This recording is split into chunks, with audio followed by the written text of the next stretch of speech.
ए ए पोरी, गप्प बसायचा. समजतेस कोण तू स्वतःला? पुन्हा या गावात पाऊल ठेवायची हिम्मत कशी झाली तुझी? कशा पायी त्या विठ्ठल नावाची भुरळ त्या भिकारड्या गावकऱ्यांना घालती आहेस? इथं भजन कीर्तन त्या विठ्ठलाचं नाव घ्यायचं नाही, मुंडी छाटून टाकेल. आमचा हुकुम आहे. हुकुम?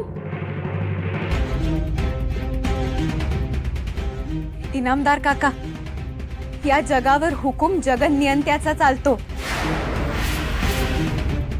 माझ्या सख्याचा. विठुरायाचा हुकुम हा अंतिम असतो, तुमच्या माझ्यासारख्या माणसांचा नाही. आणि आज पवित्र आषाढी एकादशी आहे. या दिवशी देवलोकात सुद्धा माझ्या विठुरायाची पूजा केली जाते. आणि विठुराया आपल्या जवळ असताना आपण पूजा करू नये?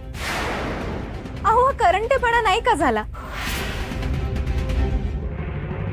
आणि या भोळ्या बाबड्या गावकऱ्यांबद्दल म्हणाल तर तुम्ही त्यांच्या तोंडून विठ्ठल नाम हिरावून घेऊ शकत नाही.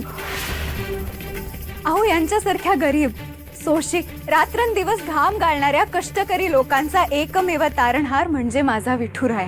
तारणहार? अरे कसला तारणहार? या गावात आम्ही तारणहार आहो. हे आमच्या शेतात किड्या मुंग्यांसारखे काम करतात, तवा पोटाची खळगी भरती. आम्ही इनामदार आहो, आमच्या पुढे जाऊन बोलायचं नाही. आम्ही सांगू तोच नियम आणि आम्ही लिहू तोच कायदा. आणि खबरदार, जर या गावात कोणी विठ्ठल विठ्ठल केलं तर जागच्या जागी कापून काढील. अरे विसरलात का? हीच ती पोरगी आहे, तिच्यामुळं गावावर मागच्या वेळी संकट आलं होतं. विसरलात का समजे? याच डाकिरीने त्या खांबात विठ्ठलाला बाहेर काढलं आणि जिंगलोबाचा कोप झाला आमच्यावर. आमचा चेहरा जळाला, काळा पडला. हीच आहे ती अवलक्षणी. हिला सोडणार नाही. खोटं बोलू नका इनामदार काका. खांबातून मूर्ती प्रकट झाली म्हणून तुम्हाला शिक्षा मिळाली नाही, तर साक्षात जगदीश्वराला, माझ्या विठुरायाला खांबात कोणणाऱ्या त्या पापी बाबाजींची तुम्ही साथ दिली.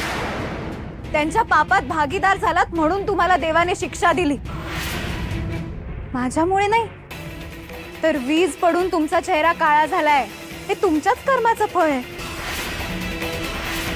पण माझा सखा पांडुरंग फार दयाळू आहे हो. म्हणूनच तर आज त्यांनी तुम्हाला एक संधी दिली आहे.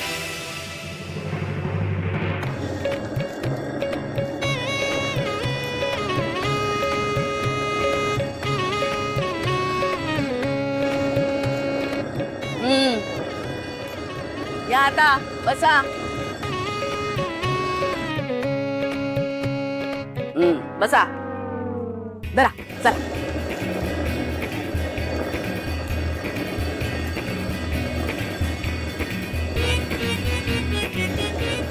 अहो, मीही बसू का? 4-4 जणी? बाप रे.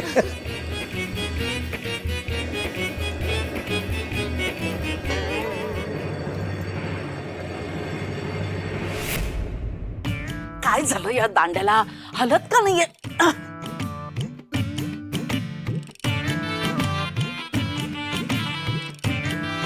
का बघताय काय नुसत्या? जरा जोर लावा ना. मगाशी मी एकटी दळत होते, तुम्ही आलात आणि जाता हलतच नाहीये. हलव.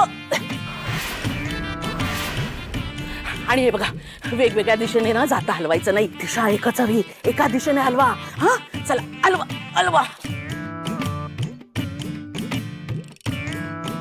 हलवा हलवा.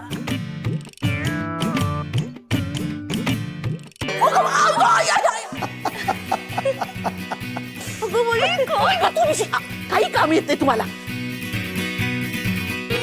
हा पुण्य कमवायचंय.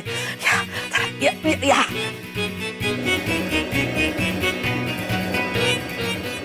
अहो देवी, पुरे पुरे. म्हणजे अहो, मी आत्ता इथे आले. तुम्ही मनोरमेला शिक्षा दिलीत ना, आता मी या दोघींना शिक्षा देणार. हो देवी असं काय करता तुम्ही पण ना. छान. ऐको सासूबाई, माझा हात खूप दुखतोय. एवढ्यानेच हात दुखायला झालं काय? काय केलंयस ग तू? फिरव जातो. दर दर दर दर दर.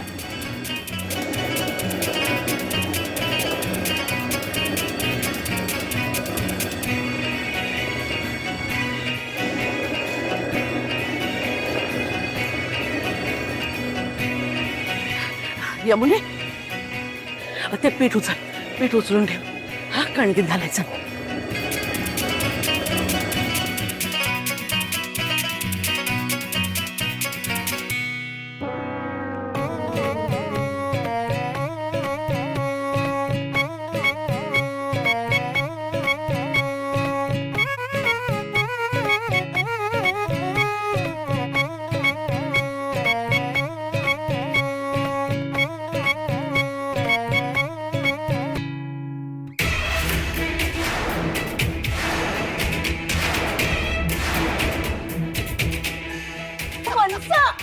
काय करताय तुम्ही? हो, तोंडावर पीठ उडवलं ना माझ्या. ओरडतेस काय? सखू असेल तुझी दासी, मी नाहीये. माझ्यावर ओरडायचं नाही हा. आणि अगं पीठ कसं उडालं मला नाही कळलं. हो का? मी सांगते ना. हे बघा, हे असं असं उडवलं तुम्ही पीठ. अगं बाई, अगं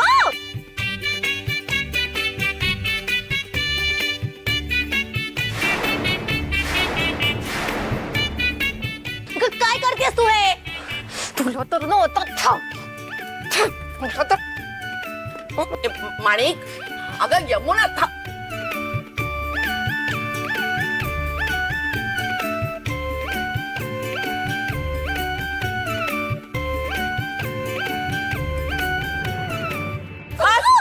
कळलं. आणि तुमची ही बालिश भांडणं थांबवा. चला, जाताला हात लावा. अगं, पुण्य मिळवायचंय ना आपल्याला. मग चला बराबर काम करा. हात लावा. भरपूर पुण्य मिळायला पाहिजे. या या या या या हात लावा. हा, आता कसं?